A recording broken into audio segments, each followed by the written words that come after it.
Kia ora, good evening. The inaugural Auckland to Bluff Ocean race, scheduled for February 2014, has been postponed and may not happen until 2015.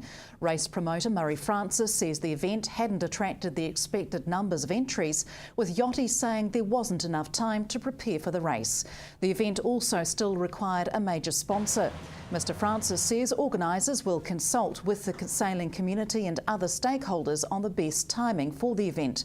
Invercargill City Council was to contribute $280,000 to the event and government $440,000. The Ministry of Business, Innovation and Employment says it'll consider its position on funding after race organisers have completed a new business plan. An announcement on the future of the event's expected in early 2014. The number of burglaries in Invercargill doubled last month, with police concerned about the issue. However, Detective Sergeant Stu Harvey says it appears the number has begun to slow down, although statistics are not yet in. He says police have arrested 13 people in relation to burglaries in and around Invercargill in the past few weeks. Police are still following leads, and Detective Sergeant Harvey says people are reporting things more. However, he says with opportunistic thieves operating, people should still ensure their property is locked and report suspicious behaviour. Whitebait season is now in full swing, but catches have been a mixed bag around the south.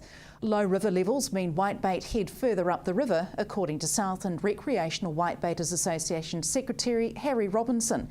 He says the Mataura River is around a foot below normal, and he's caught just a quarter of what he had at the same time last year. Environment Southland Compliance Manager Simon Mapps says inspections of whitebait stands are being delayed this season to allow time for repairs. Last season we had a talk with many of our whitebait stand consent holders, and they explained to us that had they had the opportunity to fix their stand prior to us inspecting them, they would have done so. We took that on board, and this year we've decided to delay us going out and inspecting those whitebait stands, just so the consent holders have an opportunity to look at their stand after the winter, maybe some flood damage, and have an opportunity to fix that prior to us inspecting it. And what are the common problems that you come up against when you're doing the inspections? Mostly it's flood damage, and that can all the stands need a number as per their consent, and sometimes the numbers can be washed away or they can be missing from the stand, and we have a lot of bank protection work. You've also got a bit tighter on the controls around how far the long drop is situated from the bank. Are you enforcing that too? Yeah, last season we really looked at the toileting options that they had around their whitebait stands. We did make that known that we were going to be targeting that just to ensure that long drops weren't too close to the river. And look, the consent holders really listened, and most of them, if not all of them, had chemical toilets that they took the excrement away, I suppose, yeah.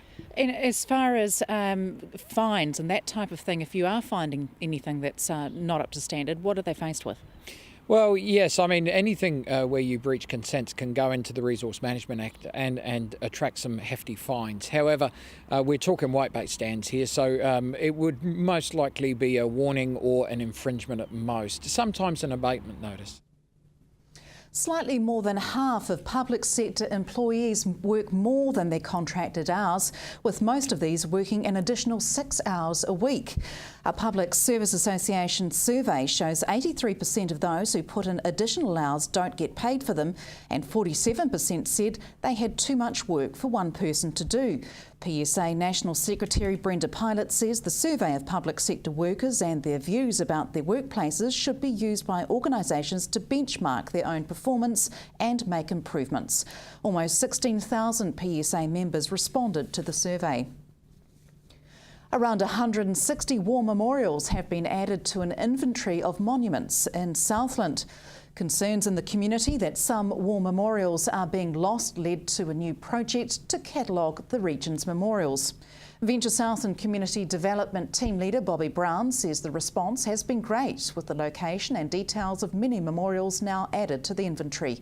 She says it's very obvious people are keen to look after them, and they're important reminders. It's believed there could be as many as 600 memorials in Southland, ranging from monuments to rolls of honour. Southland students are falling short of government-targeted NCEA outcomes. The Ministry of Education wants 85% of 18-year-olds to have NCEA Level 2 or equivalent by 2017. In 2012, only 74% of Southland students reached the Level 2 target. The Ministry will be conducting an Accelerating Education Achievement workshop in the city tomorrow. The workshop will bring together local educators, Board of Trustee members, tertiary education providers and community leaders to discuss lifting NCEA outcomes for the Southern students. Stay with us. Still to come, new findings show the effects of Agent Orange could be more widespread than initially thought.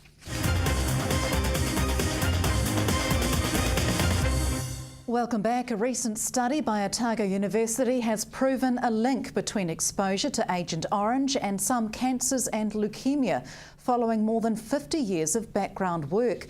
Almost 2 million litres of Agent Orange was dropped over 31 months in one Vietnam province alone.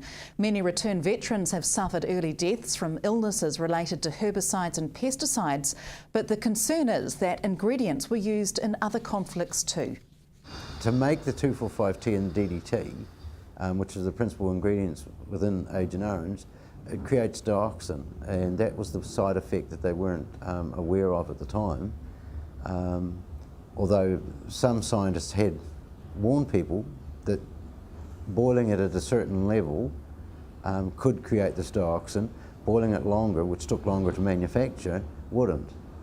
So I think at times it was, well, it doesn't matter, it's only going to be used in areas, you know, on defoliant, you know, killing off leaves and stuff, denying cover. But that's not the case. It's a carcinogenic, and yeah. You have first-hand experience of using it on your skin. Well, we were given DDT, bottles of DDT, when we were based in Singapore before we went up the jungle in Malaysia, because there have been outbreaks of bush typhus, which is carried by bush ticks and that.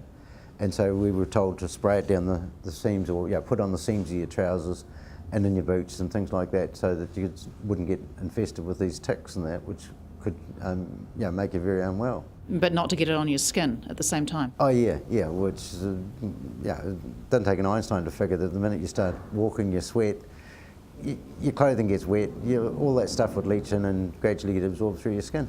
So it's not just Vietnam vets that could be affected by these findings, Malaysian vets, anyone that served in Asia during those times? I think so. Wherever they used pesticides or herbicides to keep down malaria, the sprays and the things that they used, they were all nasty chemicals. So I would not be at all surprised if our forerunners, the Malaysian vets and the Borneo confrontation and the Indonesian confrontation, yes, they should also be considering it as well. When you say considering it, do you believe that there may be some compensation entitlement out of the findings? I don't know. Compensation is such a wide thing. I think it's probably far better if our government accepts a liability and makes sure that the veterans get the help they need.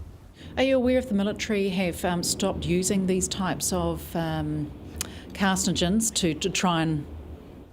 I don't know whether they stopped using it, but I do know that they still get soldiers to treat uniforms with different stuff to avoid getting contaminated with, I don't know, bird flu or whatever they've got. So I guess today's modern soldiers need to just ask a few questions when they're given stuff and told to treat the uniform to prevent something.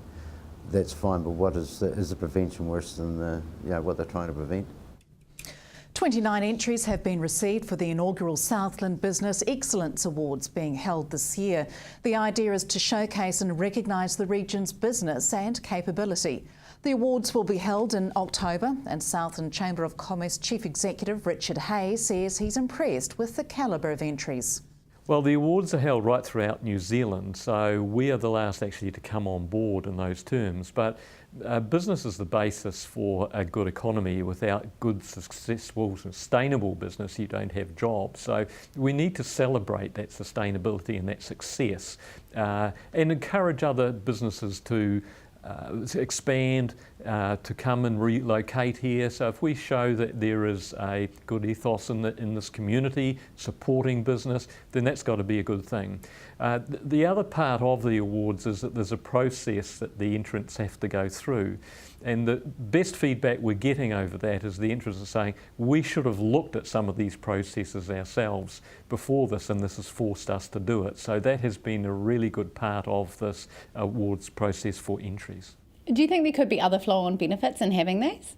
Well, certainly from a marketing point of view, by winning an award, either be it a category or be it the Supreme Award, has got to be a good marketing avenue for that person as well. There's a lot of exposure that goes with it, a lot of exposure yet to come, especially when we know who the finalists are going to be on the night as well. So there's a whole range of various bits and pieces, not to mention the prizes, but there's a whole range of things that businesses should really consider about, I really want to be in there. So while we've got 29, this is the inaugural year, I think the next one is going to be pretty hard to control, the numbers of entries that come in and people coming along to the event.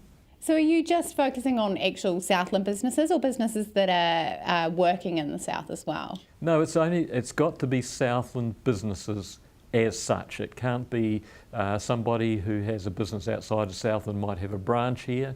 It can't be a franchise holder unless that franchise holder can show us categorically that it is a Southland business that is really running that franchise. Because it's the Southland Business Awards, and so we've got to stick with Southland businesses. The grass will soon be greener at the bowling green of the Rowena Jackson Retirement Village in Invercargill. The grass was lifted off today as work to revamp the outdoor green began. The green is well used by residents and their families and is being replaced due to wear and tear. It will cost close to $160,000. The original green was built in 1999 and revamp work will include the addition of sand and a new green. It's expected to take around 3 weeks to complete. And that's it from news. Coming up in sport, we're with the Stags as they prepare to take on Waikato tomorrow night. From the news team, good night.